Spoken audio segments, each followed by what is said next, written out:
আসসালামু আলাইকুম প্রিয় শিক্ষার্থীবৃন্দ, চলে এলাম নতুন ক্লাসে। আজ আমরা পড়ব পদার্থের গঠনের প্রথম যে ক্লাসটা নিয়েছিলাম তার পরবর্তী থেকে আমরা পড়ব।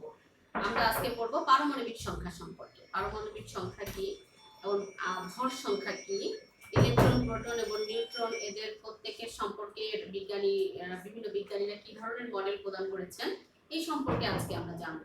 তাহলে শুরু করি। Let's get started. Welcome all of you to my class. পারমাণবিক সংখ্যা। পারমাণবিক সংখ্যা কি? আমরা বলেছিলাম যে কোনো পরমাণুকে যদি ভাঙা হয় তাহলে তার ভিতরে পাওয়া যাবে ইলেকট্রন, প্রোটন এবং নিউট্রন, যা পরমাণুর সবথেকে ক্ষুদ্রতম কণিকা। এবং এই ক্ষুদ্রতম কণিকা ইলেকট্রন, প্রোটন এবং নিউট্রন, এখানে দেখো আমি একটা ডায়াগ্রাম দেখিয়েছি। এখানে আমরা বলেছি যে পরমাণুর কেন্দ্রে থাকে নিউট্রন আর প্রোটন এবং পরমাণুর চারদিকে ঘূর্ণনরত অবস্থায় থাকে হচ্ছে ইলেকট্রন। ইলেকট্রন হচ্ছে ঋণাত্মক চার্জযুক্ত এবং নিউট্রন আর প্রোটন আমরা বলেছিলাম নিউট্রন পজিটিভ চার্জযুক্ত এবং প্রোটন হচ্ছে নিরপেক্ষ। তাহলে কোনো পরমাণুর ভিতরে যতগুলো প্রোটন থাকে সেটাই হচ্ছে তার পারমাণবিক সংখ্যা। অর্থাৎ কোনো পরমাণুর ভিতরে যতগুলো প্রোটন থাকবে সেই প্রোটন সংখ্যাটাই আমরা সেই পরমাণুর পারমাণবিক সংখ্যা বলবো। যেমন ধরো সোডিয়াম, যেমন ধরো 11। পারমাণবিক সংখ্যা যদি 11 হয় তাহলে সেক্ষেত্রে আমরা কি করব? পারমাণবিক সংখ্যা 11 মানে আমরা বুঝবো যে ওই পরমাণুটার প্রোটন সংখ্যা 11 এবং এই পারমাণবিক সংখ্যা 11 মানে আমরা ধরবো প্রোটন সংখ্যা 11 এবং এই পারমাণবিক সংখ্যা থেকে আমরা বের করে ফেলতে পারি যে ওই মৌলটি, ওই পরমাণুটি কোন পরমাণু বা কোন মৌল। তাহলে দেখো এই 11 পারমাণবিক সংখ্যা মানে প্রোটন সংখ্যা হচ্ছে 11 এবং পারমাণবিক সংখ্যাকে আমরা প্রকাশ করি হচ্ছে জেড দিয়ে। এখন 11 পারমাণবিক সংখ্যা বিশিষ্ট মৌলটি হচ্ছে সোডিয়াম। 11 পারমাণবিক সংখ্যা বিশিষ্ট মৌলটি হচ্ছে সোডিয়াম। তাহলে সোডিয়ামের পারমাণবিক সংখ্যা 11। তাহলে আমরা পারমাণবিক সংখ্যা থেকে বলে দিতে পারছি, পারমাণবিক সংখ্যা দেখে আমরা বলতে পারছি যে এই মৌলটির নাম হচ্ছে সোডিয়াম। যদি পারমাণবিক সংখ্যা 9 হতো তাহলে আমরা কি বলতাম? 9 হলে আমরা বলতাম যে এই মৌলটির নাম হচ্ছে ফ্লোরিন। পারমাণবিক সংখ্যা যদি 9 হতো তাহলে এটার নাম বলতাম আমরা ফ্লোরিন। পারমাণবিক সংখ্যা যদি 8 হতো তাহলে এর নাম বলতাম আমরা অক্সিজেন। অর্থাৎ পারমাণবিক সংখ্যার মাধ্যমে আমরা বের করে ফেলতে পারি যে এই মৌলটির নাম কি। আরো একটা কাজ করতে পারি, সেটা হচ্ছে পারমাণবিক সংখ্যার মাধ্যমে আমরা বের করতে পারি যে এই মৌলের ইলেকট্রন সংখ্যা কত। অর্থাৎ আমরা আগেই বলেছি যে মৌলের মাঝখানে অর্থাৎ মৌলের কেন্দ্রের ভেতরে যতগুলো প্রোটন থাকে ঠিক ততগুলো ইলেকট্রনই তার বাইরের স্তরগুলোতে প্রদক্ষিণরত অবস্থায় থাকে। অর্থাৎ একটা মৌলে ইলেকট্রন এবং প্রোটন সংখ্যা সমান। তাহলে ইলেকট্রন আর প্রোটন সংখ্যা যদি সমান হয় আমরা পারমাণবিক সংখ্যা থেকে বলে দিতে পারি যে ওই মৌলে, অর্থাৎ পারমাণবিক সংখ্যা যদি 11 হয় তাহলে আমরা বলতে পারি ওই মৌলে ইলেকট্রন সংখ্যাও 11। তাহলে এটাই হচ্ছে পারমাণবিক সংখ্যার ব্যাপারটা। এখন হচ্ছে আমরা শিখবো ভর সংখ্যা কি। তাহলে দেখো ভর সংখ্যা। ভর সংখ্যা হচ্ছে কি কোনো মৌলের নিউট্রন, প্রোটন অর্থাৎ কোনো পরমাণুর সমস্ত ভরটা হচ্ছে পরমাণুর কেন্দ্রে অবস্থিত এবং এই কেন্দ্রের ভিতরে কি থাকে? নিউট্রন থাকে আর প্রোটন থাকে। তার মানে নিউট্রন আর প্রোটন সংখ্যার যোগফলই হচ্ছে ওই পরমাণুর ভর সংখ্যা। অর্থাৎ কোনো পরমাণুর ভর সংখ্যাকে প্রকাশ করা হয় হচ্ছে এ দিয়ে, পারমাণবিক সংখ্যাকে প্রকাশ করা হয় জেড দিয়ে, ভর সংখ্যাকে প্রকাশ করা হয় হচ্ছে ক্যাপিটাল এ দিয়ে। এখন দেখো যে কোনো পরমাণুর ভর সংখ্যা যদি বলা হয় যে 23, কোনো পরমাণুর ভর সংখ্যা বলা হলো 23, তাহলে কোনো পরমাণুর ভর সংখ্যা যদি 23 হয় তাহলে তার নিউট্রন অর্থাৎ ভর সংখ্যা মানে হচ্ছে নিউট্রন সংখ্যা যোগ প্রোটন সংখ্যা। তার মানে ভর সংখ্যা মানে আমরা যদি নিউট্রন সংখ্যা যোগ প্রোটন সংখ্যা হয় তাহলে আমরা বুঝতে পারবো যে 23 পরমাণু বা 23 ভর বিশিষ্ট যে মৌলটি কোন মৌল। কেমন? 23 ভর বিশিষ্ট মৌলটি যেমন ধরো সোডিয়ামের ভর সংখ্যা হচ্ছে 23, সোডিয়ামের পারমাণবিক সংখ্যা হচ্ছে 11। তাহলে এই নিউট্রন এবং প্রোটন সংখ্যার যোগফলকে বলেছি ভর সংখ্যা। তাহলে এইখানে এই ভর সংখ্যা যদি 23 হয় আর প্রোটন সংখ্যা যদি 11 হয় তাহলে এখান থেকে আমরা কি করতে পারি? আমরা নিউট্রন সংখ্যা বের করে ফেলতে পারি। যেমন এইটা যদি ভর সংখ্যা হয় 23, এটা থেকে যদি এটা হচ্ছে নিউট্রন যোগ প্রোটন হচ্ছে 23, বিয়োগ যদি আমি প্রোটন সংখ্যা দেই, বিয়োগ হচ্ছে প্রোটন সংখ্যা 11 সমান সমান কত হবে? 23 থেকে 11 বাদ দিলে 12। তাহলে এই 12টা কি? এই 12টা হচ্ছে নিউট্রন সংখ্যা, এই 12 হচ্ছে নিউট্রন সংখ্যা। তার মানে কোনো পরমাণুর ভর সংখ্যা যদি আমাদের দেয়া থাকে তাহলে সেই পরমাণুর প্রোটন সংখ্যা সেখান থেকে বাদ দিয়ে আমরা নিউট্রন সংখ্যা বের করতে পারি। তাহলে এইভাবে আমরা বললাম যে ভর সংখ্যা হচ্ছে নিউট্রন ও প্রোটন সংখ্যার যোগফলকে বলে ভর সংখ্যা, এবং ভর সংখ্যা যদি আমরা জানতে পারি সেখান থেকে আমরা নিউট্রন সংখ্যা বের করে ফেলতে পারি। তাহলে আরেকটা জিনিস দেখো, সেটা হচ্ছে কি যে মনে করো আমাদের ভর সংখ্যাটাকে কিভাবে লেখা হয় আর আমাদের প্রোটন সংখ্যা পারমাণবিক সংখ্যাটাকে কিভাবে লেখা হয়। একটা মৌল যেমন সোডিয়াম, এর ভর সংখ্যা হচ্ছে 23, এটাকে লিখবো বাম সাইডে উপরে, আর পারমাণবিক সংখ্যা হচ্ছে 11, অর্থাৎ এটাকে লিখবো বাম সাইডে নিচে। তাহলে এটাকেই বলা হচ্ছে, এইভাবে লিখতে হয় প্রোটন সংখ্যা অর্থাৎ পারমাণবিক সংখ্যা এবং ভর সংখ্যাকে কোনো মৌলের সাথে এভাবে লেখা হয়। এখন দেখো আমাদের লেখা আছে, মনে করো এখানে আমাদের একটা যৌগ মৌল দেওয়া আছে, সেই মৌলটার নাম হচ্ছে লিথিয়াম। একটা মৌলের নাম দেওয়া আছে লিথিয়াম, সেখানে লেখা আছে 3 এবং 7, অর্থাৎ আমি এখান থেকে বুঝতে পারছি কি এর পারমাণবিক সংখ্যা 3, তার মানে হচ্ছে লিথিয়ামের প্রোটন সংখ্যা 3 এবং লিথিয়ামের ইলেকট্রন সংখ্যাও 3, এবং এখান থেকে আমরা বুঝতে পারছি যে লিথিয়ামের নিউট্রন যোগ প্রোটন সংখ্যা হচ্ছে 7। তার মানে এখান থেকে আমরা কি বের করে ফেলতে পারছি, আমরা এখান থেকে বের করতে পারছি যে লিথিয়ামের নিউট্রন সংখ্যা কত। তাহলে লিথিয়ামের নিউট্রন সংখ্যা কত হবে, 7 বিয়োগ 3 সমান সমান 4। লিথিয়ামের নিউট্রন সংখ্যা হবে 4। তাহলে আমাদের এরকম কোন মৌল যদি দিয়ে দেয় সেই মৌলের আমরা ইলেকট্রন প্রোটন এবং নিউট্রন সংখ্যা বের করে ফেলতে পারবো। ঠিক আছে, তাহলে আমাদের এখানে বোধহয় আর সমস্যা নেই। ইলেকট্রন প্রোটন নিউট্রন সম্পর্কে আমরা জানলাম। এখন আমরা জানবো যে এই যে ইলেকট্রন প্রোটন নিউট্রন যে আবিষ্কৃত হলো, এই যে আবিষ্কার করলো, যে বিজ্ঞানীরা প্রথম আবিষ্কার করলো ইলেকট্রন প্রোটন নিউট্রন তিনটি কণা নিয়ে একটা পরমাণু গঠিত, সেই বিজ্ঞানীরা কি ধরনের মডেল প্রথমে দিয়েছিল সেই মডেলগুলো সম্পর্কে আমরা জানবো। তাহলে দেখো এখানে রাদারফোর্ডের পরমাণু মডেল আছে। 1911 খ্রিস্টাব্দে বিজ্ঞানী রাদারফোর্ড প্রথম একটা পরমাণু মডেল দেন। সেই পরমাণু মডেলটাই সর্বজন স্বীকৃত হয় এবং পরবর্তীতে এখানে কিছু সীমাবদ্ধতা থাকে, সেই সীমাবদ্ধতাগুলো বিজ্ঞানী বোর এসে সেই সীমাবদ্ধতাগুলো ছেড়ে নতুন আরেকটা মডেল দেন, সেই সীমাবদ্ধতাকে অবলম্বন করে নতুন আরেকটা মডেল বিজ্ঞানী বোর দেন। তাহলে রাদারফোর্ডের মডেলটা সম্পর্কে আমরা জানবো। বিজ্ঞানী রাদারফোর্ডই প্রথম প্রমাণ করেন যে পরমাণু সমূহ ভাঙলে ইলেকট্রন প্রোটন এবং নিউট্রন নামে এই ধরনের কিছু কণিকা পাওয়া যায়। তাহলে দেখো বিজ্ঞানী রাদারফোর্ড কি বলেছে, আমি যে মডেলটা তোমাদের দেখিয়েছিলাম বিজ্ঞানী রাদারফোর্ড এরকমই একটা মডেলের কথা বলেছে। বিজ্ঞানী রাদারফোর্ড এরকমই একটা মডেলের কথা বলেছে, এখানে থাকে নিউট্রন যোগ প্রোটন, এটা হচ্ছে ইলেকট্রন।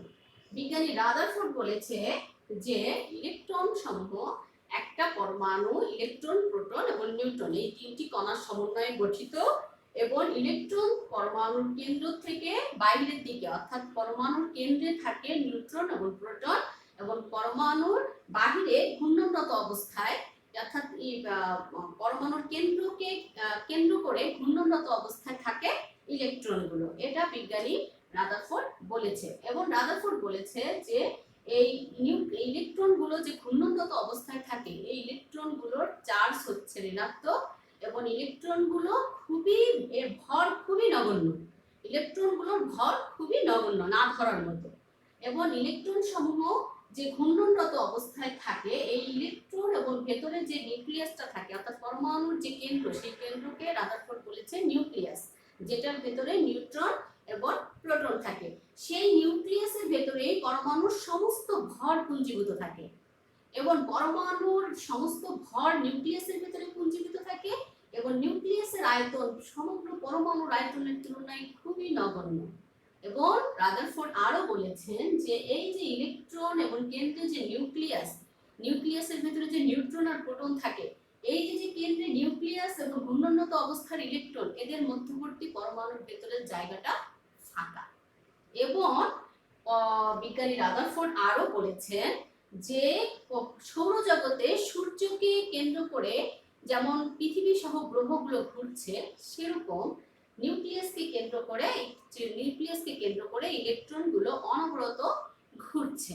এটাও বিজ্ঞানী রাদারফোর্ড বলেছেন। এছাড়া বিজ্ঞানী রাদারফোর্ড বলেছেন যে যেহেতু ইলেকট্রন হচ্ছে ঋণাত্মক চার্জযুক্ত এবং প্রোটন হচ্ছে পজিটিভ চার্জযুক্ত, এবং যত সংখ্যক নিউট্রন যত সংখ্যক প্রোটন পরমাণুর কেন্দ্রে থাকে ঠিক তত সংখ্যক ইলেকট্রনই পরমাণুর বাহিরে ঘূর্ণনরত অবস্থায় থাকে। অর্থাৎ পরমাণুটা তার মানে বিদ্যুৎ নিরপেক্ষ, অর্থাৎ পরমাণু হচ্ছে চার্জ নিরপেক্ষ থাকে। কারণ যতগুলো প্রোটন থাকে কেন্দ্রে পজিটিভ চার্জযুক্ত, ঠিক ততগুলোই নেগেটিভ চার্জযুক্ত ইলেকট্রন ঘূর্ণনরত অবস্থায় থাকে।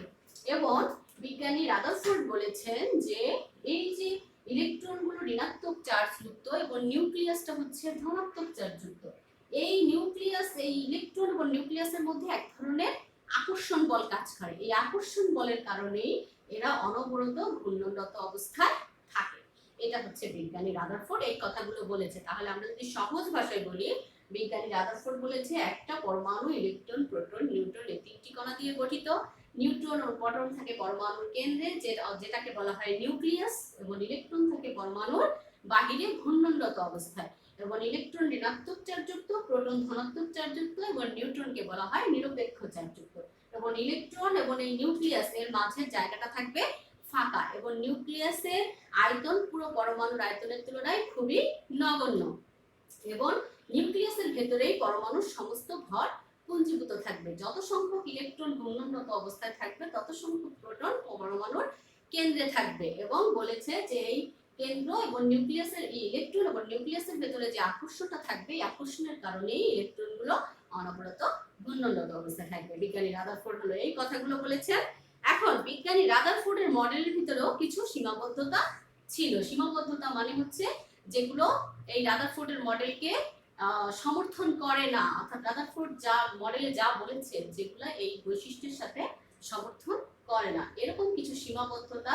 সেটা হচ্ছে কি, রাদারফোর্ডের মডেলের সীমাবদ্ধতাগুলো হচ্ছে, রাদারফোর্ড বলেছে ইলেকট্রনগুলো চারিদিকে ঘূর্ণনরত অবস্থায় থাকে, কিন্তু তারা কি ধরনের অবস্থায় ঘূর্ণনরত অবস্থায় থাকে, অর্থাৎ তাদের ঘূর্ণনের আকার মানে ঘূর্ণনের পথটা কেমন, আকার আকৃতি, সেই পথের আকার আকৃতিটা কেমন, সেটা সম্পর্কে বিজ্ঞানী রাদারফোর্ড কোনো ব্যাখ্যা দিতে পারেননি। এবং তিনি বলে একটা নিউক্লিয়াসের অর্থাৎ হাইড্রোজেন নিউক্লিয়াসের ইলেকট্রনটা কিভাবে ঘুরছে এটা দেখাতে পেরেছেন, কিন্তু একাধিক ইলেকট্রন আছে যেসব পরমাণুতে, সেই সব পরমাণুর ইলেকট্রন বিন্যাস ব্যাখ্যা করতে পারেননি। এছাড়াও রাদারফোর্ড বলেছে যে সৌরজগতে সূর্যকে কেন্দ্র করে যেমন গ্রহগুলো ঘুরছে, ঠিক সেরকম ইলেকট্রনগুলো নিউক্লিয়াসকে কেন্দ্র করে ঘুরছে।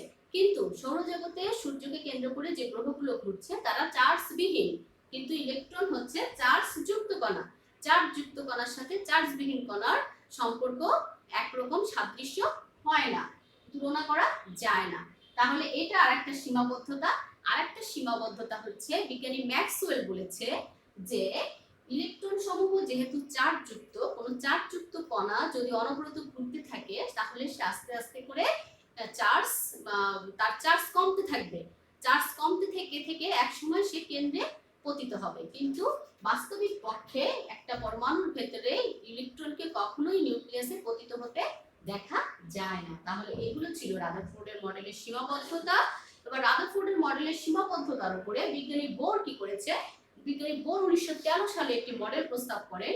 এই সীমাবদ্ধতাগুলোকে উপেক্ষা করে নতুন মডেল প্রস্তাব করেন। সেই মডেলে বিজ্ঞানী বোর কি বলেছে, বোর বলেছে যে ইলেকট্রনগুলো, বোর তিনটা কথা বলেছে, তিনটা জাস্ট স্পষ্ট ক্লিয়ার কথা বলেছে। সেটা হচ্ছে যে ইলেকট্রনগুলো নিউক্লিয়াসের চারিদিকে একটা বৃত্তাকার কক্ষপথে ঘোরে। ইলেকট্রনগুলো নিউক্লিয়াসের চারদিকে বৃত্তাকার কক্ষপথে ঘোরে এবং এই বৃত্তাকার কক্ষপথে ঘোরার সময় তাদের প্রতিটি শক্তির স্তরে সর্বোচ্চ যতগুলো ইলেকট্রন থাকার কথা ততগুলো ইলেকট্রনই থাকে। অর্থাৎ ইলেকট্রনগুলো যখন পরমাণুর বাহিরে ঘূর্ণনরত অবস্থায় থাকে, নিউক্লিয়াসকে কেন্দ্র করে যখন ঘুরতে থাকে তখন তারা বিভিন্ন বৃত্তাকার কক্ষপথে ঘুরতে থাকে এবং প্রতিটা কক্ষপথে সর্বোচ্চ একটা নির্দিষ্ট সংখ্যক ইলেকট্রনই থাকে, এর বেশি ইলেকট্রন থাকে না। এটা হচ্ছে বিজ্ঞানী বোর বলেছে। এবং বিজ্ঞানী বোর বলেছে যে এই যে ইলেকট্রনগুলো যে কক্ষপথে ঘুরতে থাকে, এই কক্ষপথগুলোতে ঘোরার সময় বিজ্ঞানী বোর আরো বলেছেন যে এই যে শক্তি স্তরগুলো, এই শক্তি স্তরগুলোকে তিনি 1 2 3 1 নম্বর 2 নম্বর 3 নম্বর শক্তি স্তরকে উনি কে এল এম এন এইভাবে করে মানে আইডেন্টিফাই করেছেন। অর্থাৎ কে মানে প্রথম শক্তি স্তর, এল মানে দ্বিতীয় শক্তি স্তর, এম মানে তৃতীয় শক্তি স্তর, এইভাবে আইডেন্টিফাই করেছেন। এবং বললাম যে প্রতিটি শক্তি স্তরে সর্বোচ্চ যতগুলো ইলেকট্রন থাকার কথা এর থেকে বেশি ইলেকট্রন থাকতে পারে না। এবং বিজ্ঞানী বোর আরো বলেছেন যে এই যে ইলেকট্রনগুলো যে এই যে কক্ষপথগুলোতে ঘুরতে থাকে, এই কক্ষপথগুলোতে ঘূর্ণনরত অবস্থায় তার কৌণিক ভরবেগ হবে mv r সমান সমান nh/2π। কৌণিক ভরবেগ হবে mvr সমান সমান nh/2π। অর্থাৎ ইলেকট্রনগুলো যখন নিউক্লিয়াসের চারিদিকে ঘুরতে থাকবে ঘূর্ণনরত অবস্থায় তাদের কৌণিক ভরবেগের মান হবে mvr সমান nh/2π। m সমান সমান ভর, v সমান সমান বেগ, r সমান সমান হচ্ছে কক্ষপথের ব্যাসার্ধ, n সমান সমান হচ্ছে কক্ষপথ কোন কক্ষপথে আছে অর্থাৎ কক্ষপথের নাম বা সংখ্যা, h হচ্ছে প্লাঙ্কের ধ্রুবক আর পাই তো একটা ধ্রুবক। তাহলে এই প্লাঙ্কের ধ্রুবক এবং এর একটা নির্দিষ্ট মান আছে, সেটা হচ্ছে 6.626 × 10⁻34 metre square KG per second. এবং n হচ্ছে প্রধান শক্তি স্তরের নাম্বার, v হচ্ছে ইলেকট্রন যে কক্ষপথ বা শক্তি স্তরে ঘুরবে সেই কক্ষপথে ইলেকট্রনের বেগ, r হচ্ছে কক্ষপথ বা শক্তি স্তরে ঘুরবে তার ব্যাসার্ধ, কক্ষপথের ব্যাসার্ধ, আর m হচ্ছে ইলেকট্রনের ভর। তাহলে বলেছে যে কৌণিক ভরবেগটা হবে mvr সমান nh/2π। এটা বিজ্ঞানী বোর বলেছে। আর বিজ্ঞানী বোর আরেকটা কথা বলেছে, সেটা হচ্ছে কি যদি কোনো শক্তি স্তরে অর্থাৎ ইলেকট্রনগুলো এই যে এখানে এই স্তরে ইলেকট্রন আছে, এই স্তরে ইলেকট্রন আছে, এই স্তরে ইলেকট্রন আছে, এই যে ইলেকট্রনগুলো আছে, ইলেকট্রনগুলো এই নিরপেক্ষ অবস্থায় অর্থাৎ বাইরে থেকে যদি কোনো শক্তি প্রয়োগ না করা হয় তাহলে এক শক্তি স্তর থেকে অন্য শক্তি স্তরে ইলেকট্রনগুলো কখনোই আসা যাওয়া করবে না। কিন্তু মানে এই অবস্থায় তারা কোনো শক্তি শোষণও করবে না, শক্তি বিকিরণও করবে না। কিন্তু যদি বাইরে থেকে কোনো শক্তি প্রয়োগ করা হয় তাহলে ইলেকট্রনগুলো কি করবে, এক স্তর থেকে অন্য স্তরে লাফিয়ে চলে যাবে। এই সময় কি হবে, তাদের যখন নিচের থেকে উপরের স্তরে চলে যাবে তখন শক্তির শোষণ হবে, যখন উপরের স্তর থেকে নিচের স্তরে আসবে তখন শক্তির বিকিরণ হবে। এই যে শক্তির শোষণ এবং বিকিরণ হবে, এই শোষিত বা বিকিরিত শক্তির পরিমাণ হবে h নিউ সমান সমান hc/λ। এই শোষিত বা বিকিরিত শক্তির পরিমাণটা হবে h নিউ সমান সমান hc/λ। c হচ্ছে আলোর বেগ, v নিউ হচ্ছে শোষিত বা বিকিরিত শক্তির কম্পাঙ্ক, নিউ হচ্ছে শোষিত বা বিকিরিত শক্তির কম্পাঙ্ক, আর ল্যামডা হচ্ছে তরঙ্গদৈর্ঘ্য। অর্থাৎ যখন কোনো একটা জিনিস এই জায়গাটাতে আমরা শিখে নিই, সেটা হচ্ছে কি আমরা পারমাণবিক বর্ণালীর কথা বলি না, অর্থাৎ বর্ণের সৃষ্টির কথা বলি না। এই কারণেই কিন্তু পারমাণবিক বর্ণালীটা হয়। অর্থাৎ বাইরে থেকে যদি তুমি কোনো রে বা শক্তি প্রয়োগ করো তাহলে কি হবে, ইলেকট্রনগুলো ধাপ করে উপরে উঠে যাবে, উপরের স্তরে চলে যাবে। এই যে উপরের স্তরে চলে গেল, এখন যদি তুমি শক্তিটা সরিয়ে দাও তাহলে এই শক্তি স্তর থেকে আবার নিচের শক্তি স্তরে ধাপ করে নেমে যাবে। এই যে গেল এইটাকে বলে শোষণ বর্ণালী, এবং এই যে ধাপ করে নিচে নেমে গেল এই সময় হয় বিকিরণ বর্ণালী। সাধারণত বিকিরণ বর্ণালীটা আমরা চোখে দেখতে পাই, অর্থাৎ আলোটা তখন আমরা চোখে দেখতে পাই, এবং এটা নির্দিষ্ট মৌলের জন্য নির্দিষ্ট আলোই প্রদর্শন সে করে। যদি সোডিয়াম হয় তাহলে সে সোনালী বর্ণ দেখাবে, যদি কপার হয় তাহলে সে ব্লু বর্ণ দেখাবে। এরকম প্রত্যেকটা মৌলের জন্য আলাদা আলাদা। তো এইটাকেই বলা হয় হচ্ছে পারমাণবিক বর্ণালী। অর্থাৎ ইলেকট্রন সমূহ যখন শক্তি স্তর উচ্চ শক্তি স্তর থেকে নিম্ন শক্তি স্তরে আসে তখন কি করে, একটা একটা আলো প্রদর্শন করে। এই আলোটাকে যদি প্রিজমের মধ্য দিয়ে প্রবেশ করালে আমরা একটা পারমাণবিক বর্ণালী দেখতে পাই। এই পারমাণবিক এটাকেই বলা হয় হচ্ছে পারমাণবিক বর্ণালী, বা এইভাবেই পারমাণবিক বর্ণালী সৃষ্টি হয়। তাহলে আজকে আমাদের এই পর্যন্তই। এর পরের ক্লাসে তোমরা নিশ্চয়ই পরের ক্লাসে আমার সঙ্গে থাকবে। আমরা বোর পরমাণু মডেলের সাফল্য এবং বোর পরমাণু মডেলের সীমাবদ্ধতা থেকে আমরা ইলেকট্রন বিন্যাসে চলে যাব। আমরা ইলেকট্রন বিন্যাস কিভাবে করতে হয় এই নিয়মগুলো আগামী ক্লাসে শিখবো। নিশ্চয়ই পাশে থাকবে, কমেন্ট বক্সে কমেন্ট করবে, এবং আমার ক্লাস যদি ভালো লেগে থাকে তোমরা অবশ্যই আমাকে সাবস্ক্রাইব করবে যেন আমার নতুন নতুন ক্লাসগুলো তোমরা সহজেই পেয়ে যাও। খোদা হাফেজ।